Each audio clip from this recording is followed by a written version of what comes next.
Cheerfulness taught by reason Elizabeth Barrett Browning की एक कविता है जो प्रतिकूल परिस्थितियों में भी जीवन के प्रति सकारात्मक दृष्टिकोण को प्रोत्साहित करती है। यह सुझाव देती है कि प्रसन्नता केवल एक व्यक्तित्व विशेषता नहीं है, बल्कि एक कौशल है जिसे तर्क और सचेत प्रयास के माध्यम से विकसित किया जा सकता है। हेयर से break down of the poem. पहला है शिकायत बनाम कृतज्ञता। कविता इस बात को स्वीकार करते हुए शुरू होती है कि मनुष्य अक्सर शिकायत करने में बहुत जल्दी करते हैं। हालांकि यह तर्क देता है कि हमें जो कुछ भी हमारे पास है उसके लिए कृतज्ञता पर ध्यान केंद्रित करना चाहिए, न कि उस पर ध्यान केंद्रित करना चाहिए जो हमारे पास नहीं है। दूसरा है क्षितिज से परे आशा। कविता सुझाव देती है कि जब चीज़ें निराशाजनक लगती हैं तब भी हमेशा आशा होती है जो हम वर्तमान में देख या समझ सकते हैं। यह आशा विशेष रूप से ईश्वर में विश्वास हमें निराश होने से रोकना चाहिए।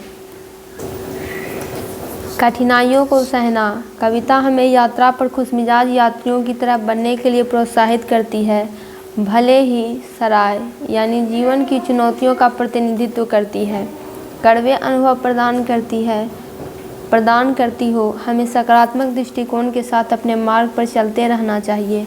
जीवन की संक्षिप्तता।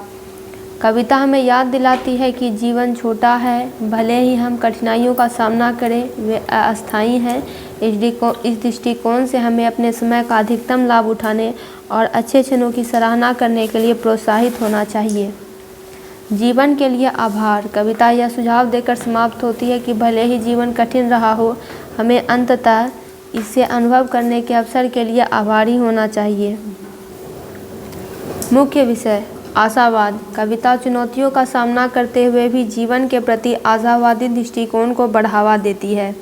कृतज्ञता। यह इस बात पर जोर देती है कि हमारे पास जो है उसके लिए आभारी होना महत्वपूर्ण है, बजाय इसके कि हम जो कमी रखते हैं उस पर ध्यान केंद्रित करें।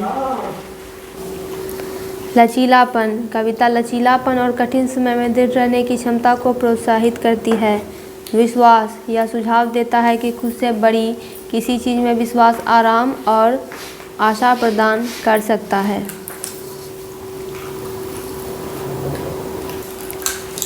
यह एक शक्तिशाली कविता है जो परिप्रेक्ष्य में एक मूल्यवान सबक प्रदान करती है।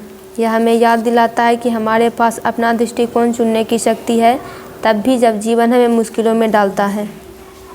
कृतज्ञता, आशा और लचीलापन विकसित करके हम कठिनाइयों के बीच भी आनंद और अर्थ पा सकते हैं।